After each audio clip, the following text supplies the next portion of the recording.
Yo soy la doctora Jessica Carpio Cari, médico pediatra, y el tema que vamos a tratar hoy día es salmonelosis. La que sigue, por favor.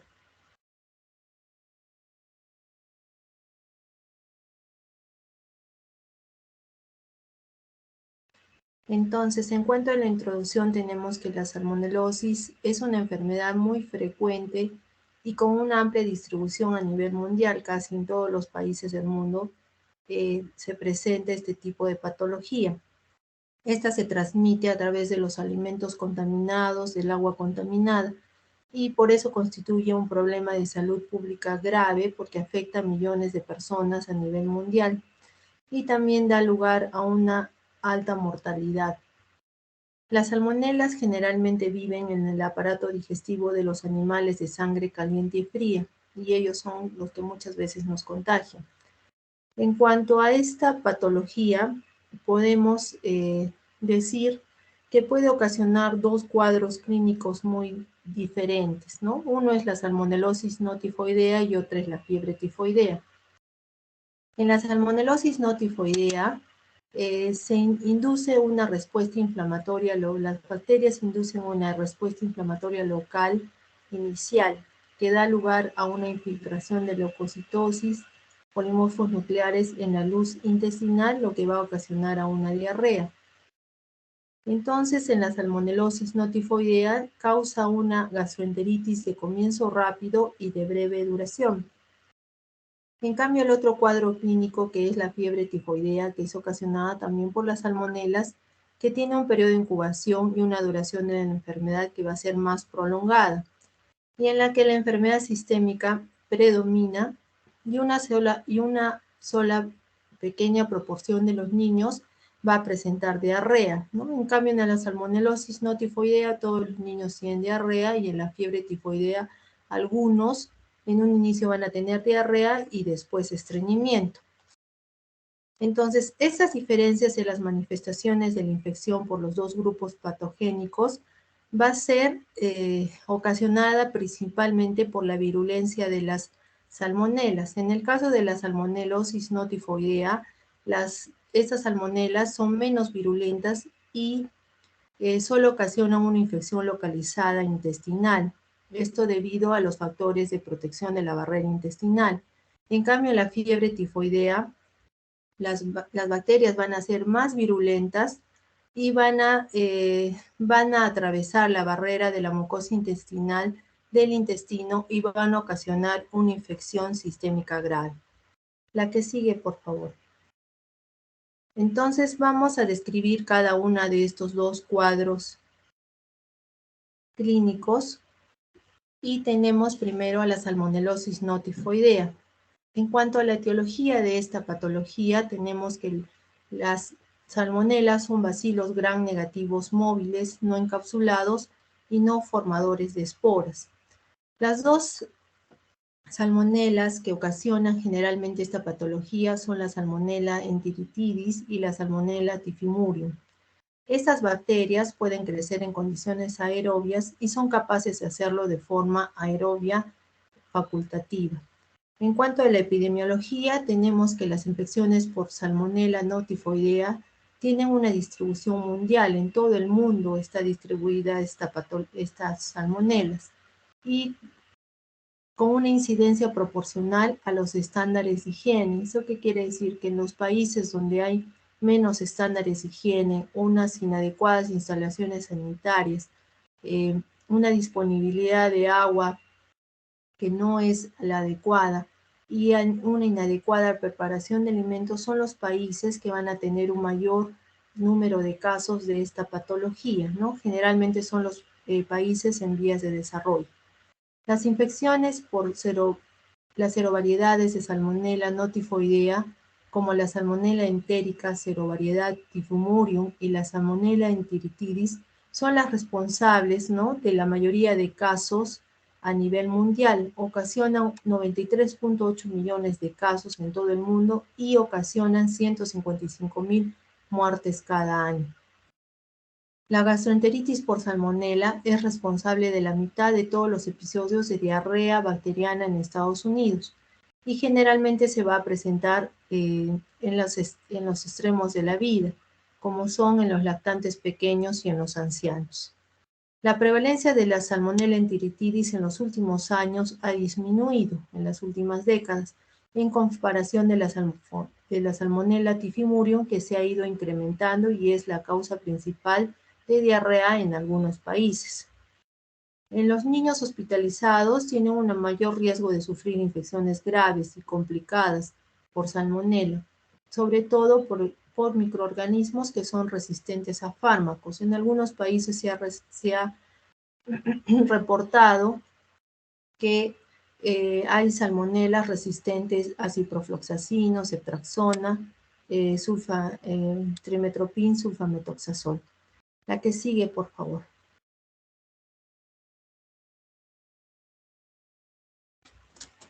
En cuanto a la patogenia, vamos a tener que el número estimado de bacterias para que pueda producir una enfermedad sintomática en los adultos es de 10 a la 6 o 10 a la 8 microorganismos de salmonela, pero la acidez gástrica del estómago va a inhibir la multiplicación de las salmonelas y la mayoría de los microorganismos se destruyen con rapidez con un pH menor del 2, ¿no? Pero la clorhidria, los antiácidos y un vaciamiento gástrico rápido va a permitir que lleguen muchos microorganismos viables al intestino. Eso es lo que ocurre, ¿no? Los recién nacidos y los lactantes pequeños que presentan hipoclorhidria y un vaciamiento gástrico rápido, lo que va a contribuir a una mayor vulnerabilidad de estos niños a presentar una salmonelosis sintomática. Luego de que las salmonelas han atravesado, ¿no?, el estómago, alcanzan el intestino delgado y grueso, y ahí es donde se multiplican y provocan la infección, pero esto va a depender de la dosis infectante, así como de la competición con la flora normal. Después va a haber una respuesta típica de la mucosa intestinal a la infección por las salmonelas no tifoideas y se va a manifestar a través de una enterocolitis con inflamación de la mucosa difusa y edema, y va a ocasionar a veces erosiones y microabscesos. Esta inflamación intestinal con presencia de leucocitos y polinomorfos nucleares y macrófagos afecta por lo general a la lámina propia. Y el tejido linfoide intestinal subyacente y los ganglios linfáticos mesentéricos aumentan de tamaño y pueden mostrar pequeñas áreas de necrosis. Esta hipertrofia linfoide puede impedir el aporte adecuado de sangre a la mucosa intestinal. La que sigue, por favor.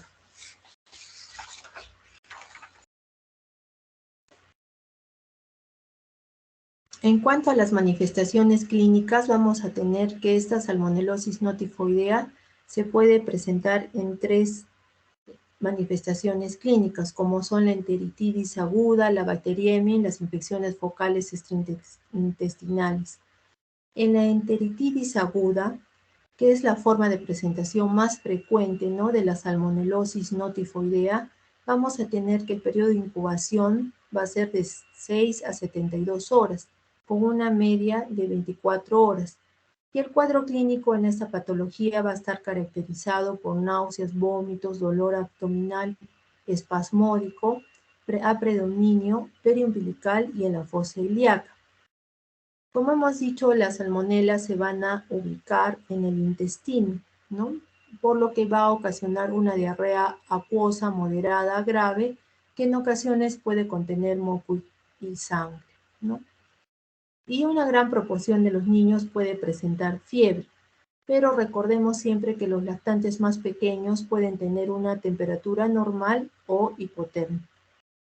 Después de esto, los síntomas van disminuyendo 2 a 7 días en los niños sanos, siendo muy infrecuente que esta patología pueda ocasionar casos mortales. Algunos niños pueden desarrollar una enfermedad grave, muy similar a una septicemia, y estos niños van a presentar fiebre alta, cefalea, somnolencia, confusión, meningismo, confusiones y distensión abdominal. En algunas ocasiones, las heces pueden contener sangre oculta y además un número moderado de leucocitos polimorfos nucleares. Después de esta patología, puede progresar a una bacteriemia y en el 1 al 5% de los niños con diarrea por salmonela puede producirse una bacteriemia transitoria.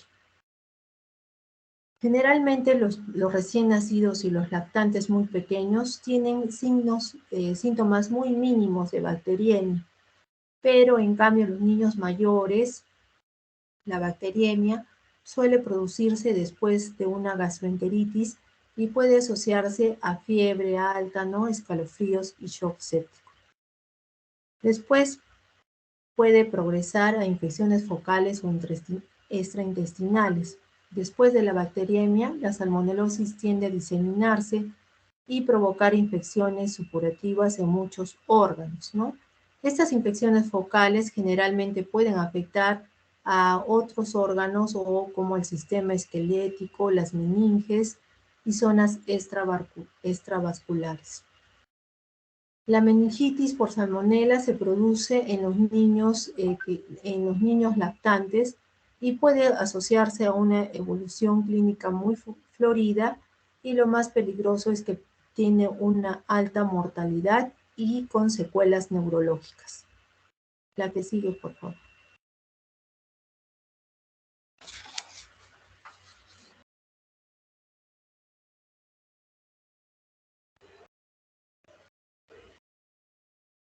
La que sigue, por favor, Jimena. En cuanto a las complicaciones de esta patología, tenemos que puede ocasionar una deshidratación, osteomielitis y una artritis reactiva. La deshidratación puede ser debidas a una presentación tardía y a un inicio de tratamiento en forma adecuada, ¿no? Lo que puede llegar a ocasionar una deshidratación grave en los niños. Además, los microorganismos o la salmonela puede diseminarse en numerosos órganos y pueden ocasionar una osteomielitis en los niños. Y también se ha descrito que puede haber, después de una gastroenteritis por salmonela, puede haber una artritis reactiva. Entonces, esas son las complicaciones que puede ocasionar esta patología: deshidratación, osteomielitis y una artritis reactiva. La que sigue, por favor. En cuanto al diagnóstico,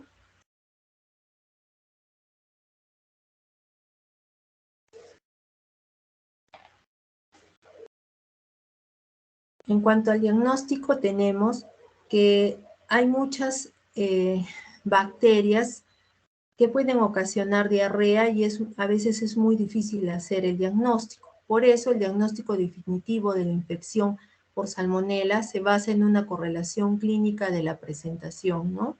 En un cultivo y una posterior identificación en las heces u otros líquidos corporales de la bacteria.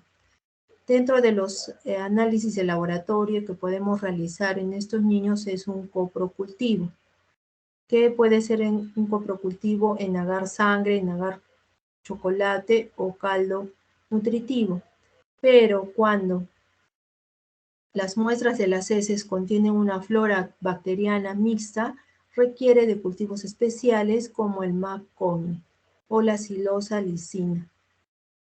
Además, también últimamente se está utilizando para hacer el diagnóstico de esta patología la reacción en cadena de la polimerasa. Muy bien, la que sigue, por favor. En cuanto al tratamiento,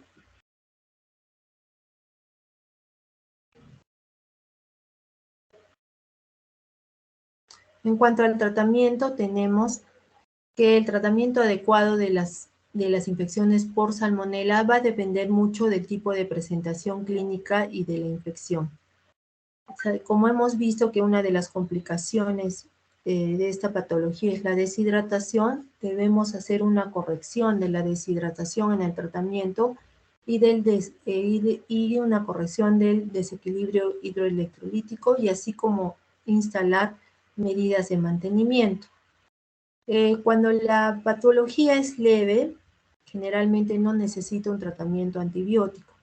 pero en el caso de que sea un lactante menor de 3 meses y en personas inmunocomprometidas, debemos de dar, además del tratamiento base, un tratamiento con antibióticos.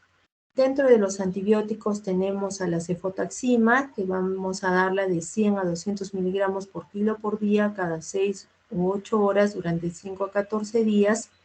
La ceftraxona 75 miligramos por kilo por día una vez al día durante 7 días. O la ampicilina 100 miligramos por kilo por día cada 6 u 8 horas durante 7 días. O la cefixima de 15 miligramos por kilo por día durante 7 a 10 días. Muy bien, la que sigue, por favor. En cuanto al pronóstico y la prevención de esta patología, primero tenemos que los niños con desnutrición y los que no reciben un tratamiento adecuado o con soporte óptimo van a tener un mayor riesgo de desarrollar una diarrea prolongada, así como complicaciones.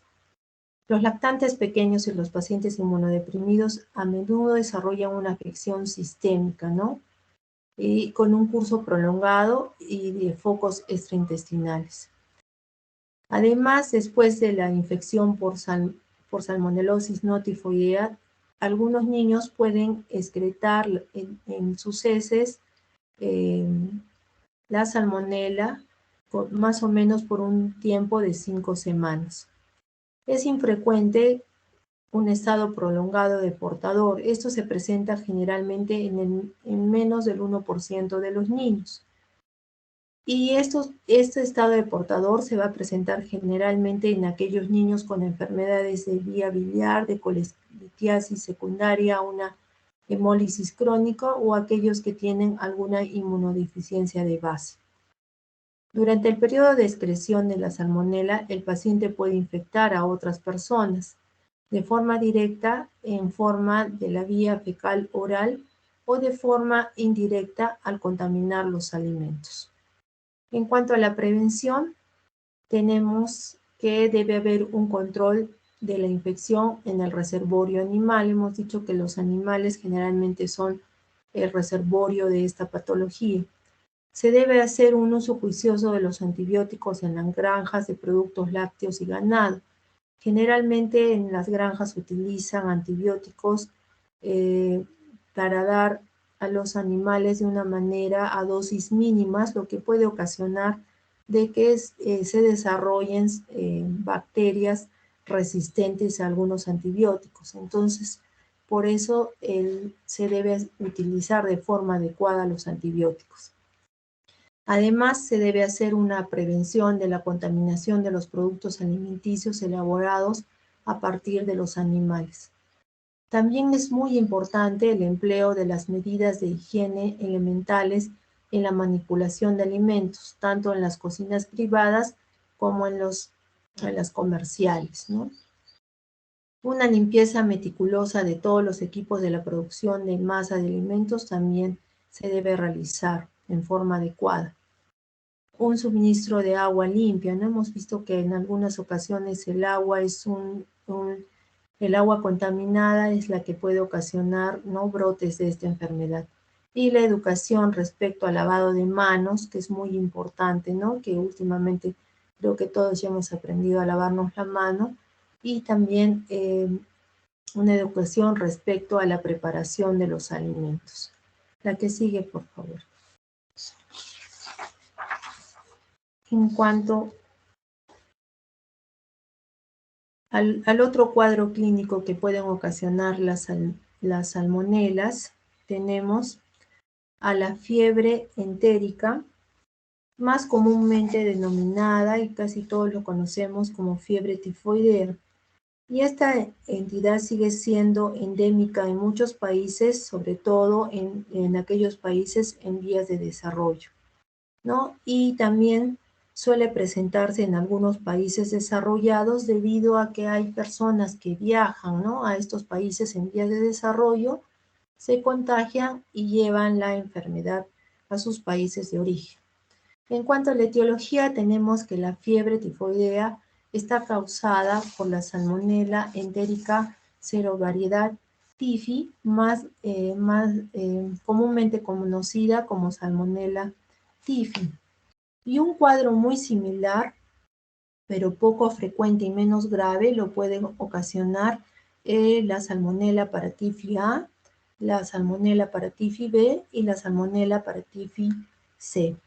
En cuanto a la epidemiología, tenemos que se calcula que anualmente se producen más de 26.9 millones de casos de fiebre tifoidea y de los cuales el 1% lleva a la muerte. La mayor parte de la carga se supone la enfermedad. Generalmente se produce esta patología más en el Asia, ¿no? Y en la mayoría de países desarrollados, la incidencia de la fiebre tifoidea es menos de 15 casos por 100.000 habitantes. Y la mayor parte, como hemos dicho, se produce en los viajeros, ¿no? Esto, como hemos dicho, es debido a que las personas que viajan a los países en vías de desarrollo, donde la enfermedad es endémica, se contagian y llevan la enfermedad a sus países de origen. La incidencia en los países en vías de desarrollo es mayor, ¿no? De 100 a 1000 casos por 100.000 habitantes. La incidencia específica por edad de la fiebre tifoidea generalmente se presenta en los niños, es más frecuente en los niños menores de 5 años. Y esta Salmonella tifi está muy adaptada a las infecciones en el ser humano, ya no ocasiona infecciones en animales. La infección se produce por contacto directo o indirecto de una persona infectada, ¿no? Generalmente es una persona enferma o es un paciente portador crónico. Y esta se ocasiona, ¿no?, cuando las personas ingieren alimentos o agua contaminada por Salmonella tifi. También se produce por ingesta de agua contaminada debido a las malas instalaciones sanitarias. En algunos países, ¿no?, donde cultivan ostras y otros mariscos, generalmente lo hacen, el cultivo de estos animales lo hacen en aguas residuales, y el uso de heces humanas también, ¿no? También se utiliza heces humanas como fertilizantes y que esto también puede ocasionar esta patología. En el cuadro de abajo estamos viendo una distribución de todo el mundo en el que podemos observar que los países que están de color amarillo, es decir, América del Norte, la anterior por favor, América del Norte y Australia, tienen una incidencia del 0 al 10 casos por 100.000 habitantes. Y los países como los que están en anaranjado, los países de América del Centro y América del Sur, así como África y Asia, son los que tienen una incidencia de pacientes de 10 a 100 casos por 100.000 habitantes, y los países que están en rojo, como son la India, tienen una incidencia de casos de más de 100 casos por 100.000 habitantes. Gracias. La que sigue, por favor.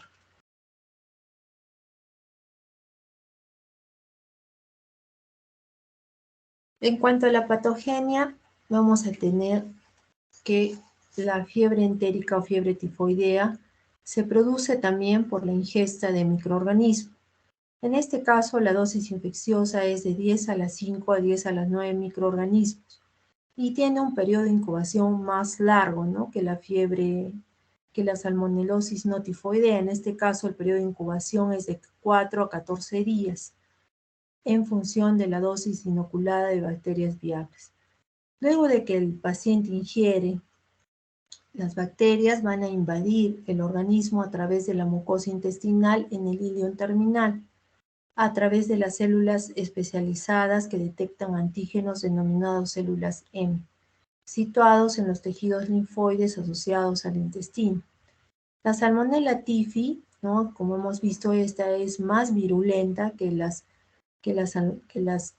salmonelas que producen la salmonelosis no tifoidea. Como es más virulenta, va a atravesar la mucosa intestinal tras adherirse a las microvellosidades. A diferencia de la salmonelosis no tifoidea, la salmonella tifi expresa factores de virulencia no capaces de disminuir la respuesta inflamatoria del huésped. Y dentro de las placas de Pelle del ilion terminal, la salmonella tifi va a atravesar la barrera intestinal mediante muchos mecanismos, incluidas las células M en el epitelio asociado a folículos, las células epiteliales y las células dendríticas. En las vellosidades, la salmonela puede introducirse a través de las células M y pasar a través de las células epiteliales comprometidas o entre ellas.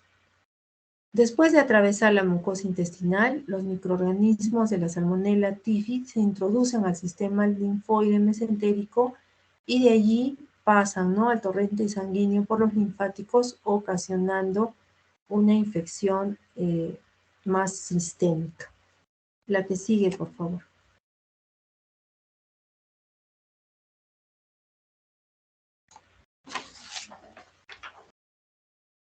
En cuanto a las manifestaciones clínicas, hemos dicho que la fiebre tifoidea tiene un periodo, ¿no? Esta enfermedad tiene un periodo de incubación más largo, de 7 a 14 días, pero también va a depender del tamaño del inóculo ingerido y incluso puede variar el periodo de incubación entre 3 y 30 días. El cuadro clínico va a variar, ¿no?, desde una enfermedad leve con una febrícula hasta el malestar general y incluso puede ocasionar una ligera tos seca o un cuadro clínico grave con dolor abdominal y numerosas complicaciones, ¿no? A diferencia de la salmonelosis no tifoidea, que se ubica generalmente, ¿no?, la salmonela en el intestino es más localizada y por lo tanto eso ocasiona enfermedades diarreicas.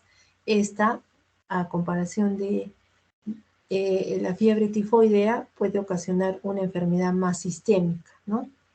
La presentación de la enfermedad puede ser más grave, ¿no?, sobre todo en los niños menores de 5 años, que recordemos que en esta etapa de vida su sistema de defensa no funciona bien. Incluso puede ocasionar complicaciones y hasta la hospitalización de los niños. La diarrea y la toxicidad y las complicaciones como la coagulopatía vascular diseminada también son más frecuentes en los lactantes, lo que da lugar generalmente a una mayor mortalidad en esta etapa de vida. En los adultos se puede producir complicaciones como la bradicardia, manifestaciones neurológicas, hemorragia digestiva, pero estas manifestaciones son infrecuentes en los niños. En este cuadrito que tenemos al lado tenemos las manifestaciones clínicas más frecuentes que puede ocasionar la salmonela, la fiebre tifoidea, ¿no? La salmonela en la fiebre tifoidea. La más frecuente es la fiebre elevada, que se va a presentar en el 95% de los casos, una lengua saburral en el 76% de los casos, anorexia en el 70%, vómitos en el 39%, hepatomegalia en el 37%, diarrea, miren, solamente en el tercio de los pacientes se presenta, 36%, toxicidad en el 29%, dolor abdominal en el 21%, la palidez en el 20%, la esplenomegalia en el 17%, el estreñimiento en el 7%, cefalea en el 4%, ictericia en el 2%, omnivulación en el 2%, hilio en el 1% y perforación intestinal en el 0.5%. La que sigue, por favor.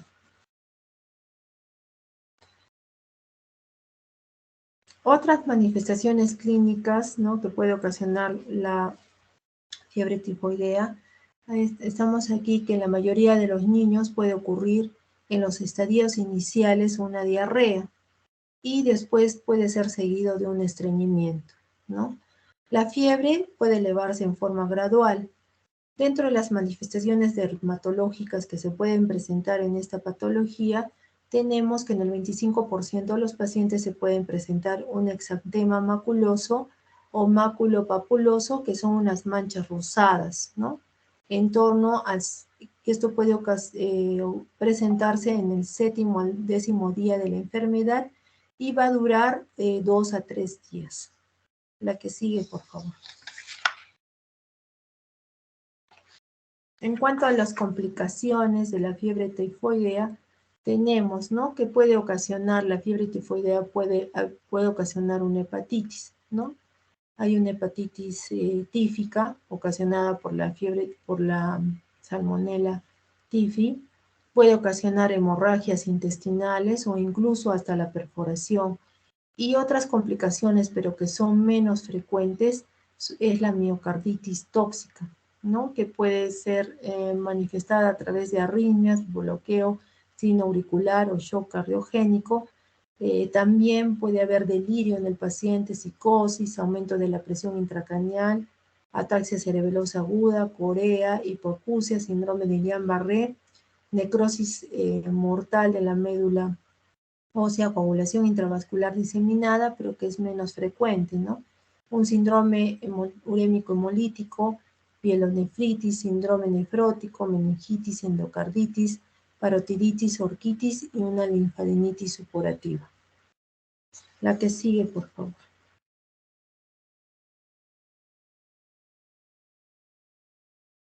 En cuanto al diagnóstico de esta patología, vamos a tener que en el 40-60% de los pacientes, durante las fases iniciales, vamos a tener un hemocultivo positivo. En las fases posteriores o después de una semana, de la primera semana de la aparición de la enfermedad, vamos a tener urocultivos y coprocultivos positivos. Pero también podemos tener un coprocultivo positivo en las etapas iniciales o en el periodo de incubación de la enfermedad. Además, podemos pedir análisis de sangre como un hemograma y en los niños vamos a encontrar leucocitos pueden ser bajos, es decir, una leucopenia en relación a la fiebre. Pero en los niños más pequeños vamos a encontrar una leucocitosis que incluso se puede alcanzar valores entre 20.000 a 25.000 células por mililitro. La trombocitopenia puede ser un marcador de enfermedad grave, ¿no? Y acompañarse de una coagulopatía vascular diseminada. Las pruebas de función hepática también pueden estar alteradas, ¿no? Hemos dicho que también una de las complicaciones de esta patología es que puede ocasionar una hepatitis. Y la clásica prueba de reacción de Vidal, que es una prueba que mide los anticuerpos producidos contra los antígenos O y H de la Salmonella tifi. Esta prueba va a carecer de sensibilidad y especificidad, sobre todo en aquellos países endémicos, ¿no? Donde la enfermedad es endémica, esta reacción de Vidal no nos ayuda mucho para hacer el diagnóstico de una fiebre tifoidea. La que sigue, por favor.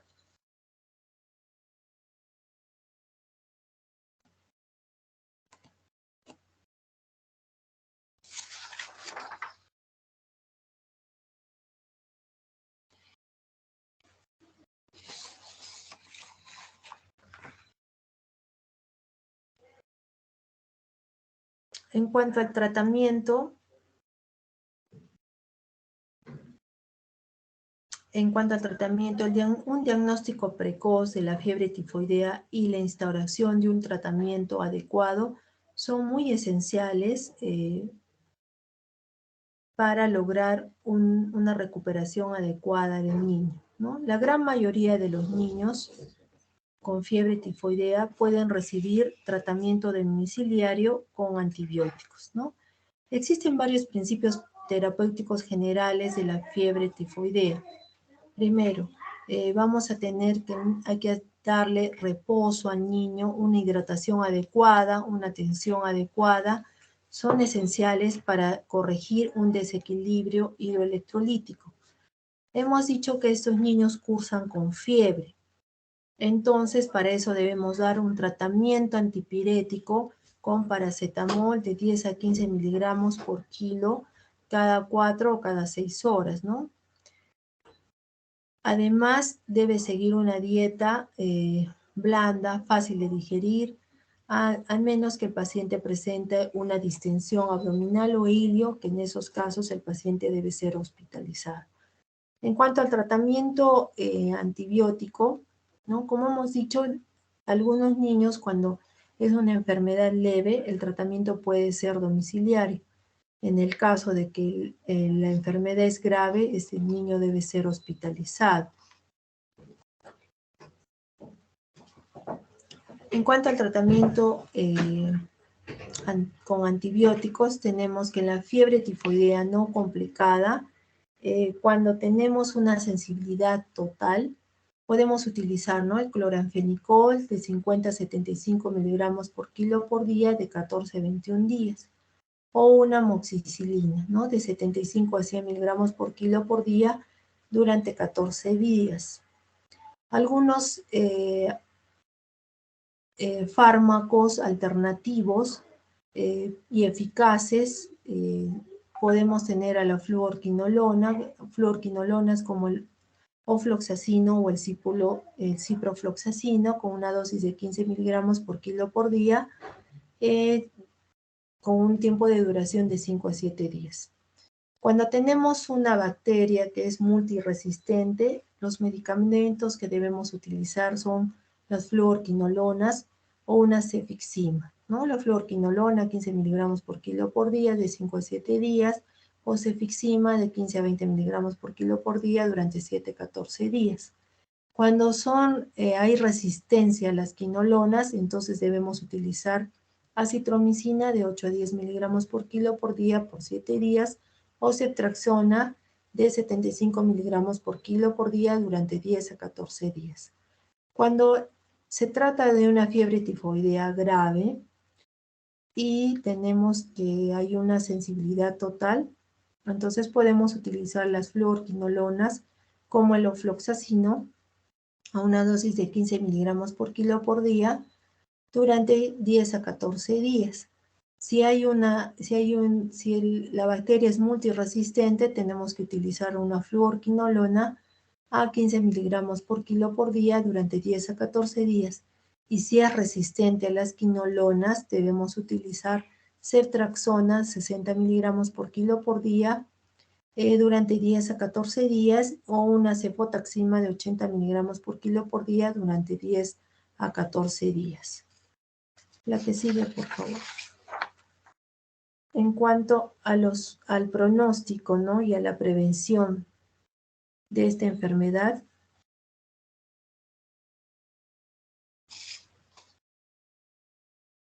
tenemos que es muy importante, ¿no?, la rapidez en cuanto a hacer un diagnóstico oportuno, rápido, y una instauración del tratamiento adecuado y también en forma rápida, ¿no? Otros factores que van a depender, ¿no?, de repente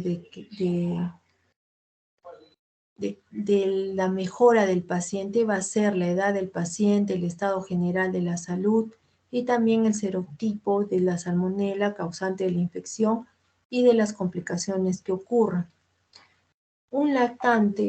Los lactantes y los niños con desnutrición subyacente y los pacientes infectados con cepas multiresistentes van a tener un riesgo de tener una enfermedad más grave y con una evolución más adversa, ¿no? El 2 al 4% de los niños infectados pueden experimentar una recidiva tras una respuesta terapéutica inicial en forma adecuada.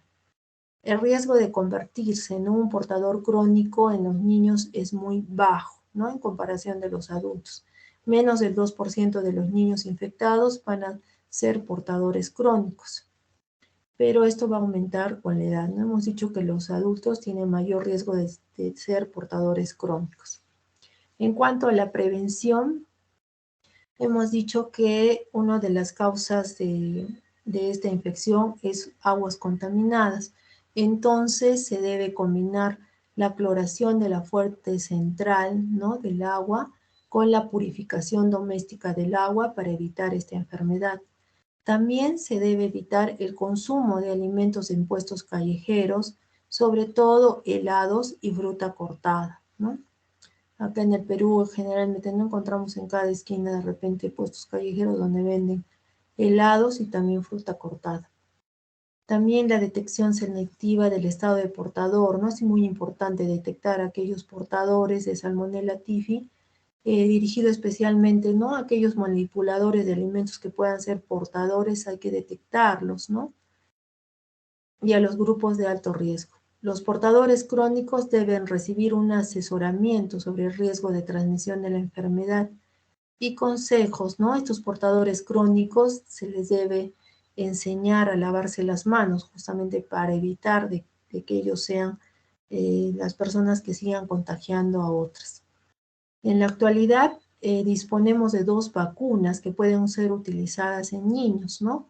Una es la vacuna viva atenuada de administración de vía oral, que es obtenida de la cepa TY21A de Salmonella typhi, y que tiene una eficacia del 67 al 82% durante los periodos de hasta 5 años. Y otra es la vacuna polisacárida capsular B, que puede usarse en niños mayores de 2 años. Esta última se administra en una inyección única por vía intramuscular y ofrece una protección del 70 al 80%. Entonces tenemos una vacuna que se administra por vía oral y otra que es por vía intramuscular.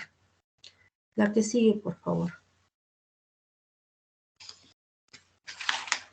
Y aquí tenemos un estudio realizado aquí en Lima, ¿no? El estudio se llama Salmonelosis invasiva en un hospital de Lima, Perú. Ha sido publicado en la revista médica de Salud Pública en septiembre del 2019, y el objetivo de este estudio fue determinar las características epidemiológicas, clínicas y laboratoriales de los casos de salmonelosis invasiva y el perfil, ¿no?, de susceptibilidad antibiótica de aislamiento de salmonela, y es un estudio realizado entre los años 2013 a 2017 en una serie de pacientes con salmonela aislada, tanto de secreciones y o líquidos corporales como sin coprocultivo positivo. Y la muestra de este estudio fue de 70 pacientes. Este estudio fue un estudio descriptivo tipo de serie de casos, y para la evaluación de la susceptibilidad antibiótica se consideró el primer aislamiento en todos los casos de salmonela. En cuanto a los resultados, tenemos que, porque es un estudio, no es en niños, ¿no?, sino en todos los grupos etarios, entonces tenemos que la mayor frecuencia de casos ocurrió en los niños de 0 a 4 años. Hemos dicho, ¿no?, que es más frecuente en los niños menores de 5 años, con un porcentaje del 14.3% de todos los casos, y también es frecuente en los mayores de 65 años, con un porcentaje de 24.3%, ¿no? Hemos dicho que la fiebre tifoidea es más frecuente, o la salmonelosis es más frecuente en los niños, en las edades extremas en los niños y en los mayores de 65 años. Los síntomas más frecuentes son la fiebre, en el 66.1%, la diarrea en el 40.7%, trastornos del sensorio en el 40.7%, y también hemos dicho, ¿no?, que la fiebre tifoidea, el síntoma principal o el signo principal que generalmente todos los casos presentan, ¿no?, es la fiebre, ¿no? Y la diarrea en la fiebre tifoidea no es tan frecuente, solo se presentaba en el 30%, acá se presentó en el 40.7%. La infección por el virus de inmunodeficiencia humana fue la comorbilidad más frecuente, ¿no?, en el 42.4%, y la frecuencia de susceptibilidad a los fármacos fue del 83.3% a la ceftriaxona, del 78.8% al cotrimoxazol y del 75.0% al cloranfenicol. Y solo en 50.8% fueron susceptibles al ciprofloxacino, ¿no? Aquí en el Perú estamos mirando que todavía es sensible, ¿no?, la salmonela, la ceftriaxona, al cotrimoxazol y al cloranfenicol. En otros países ya la salmonela es resistente al cloranfenicol y al cotrimoxazol.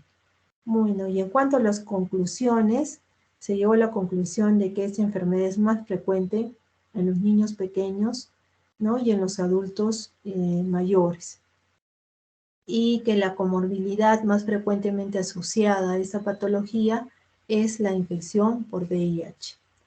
Muy bien. Gracias por su atención. ¿Tuvieron alguna pregunta?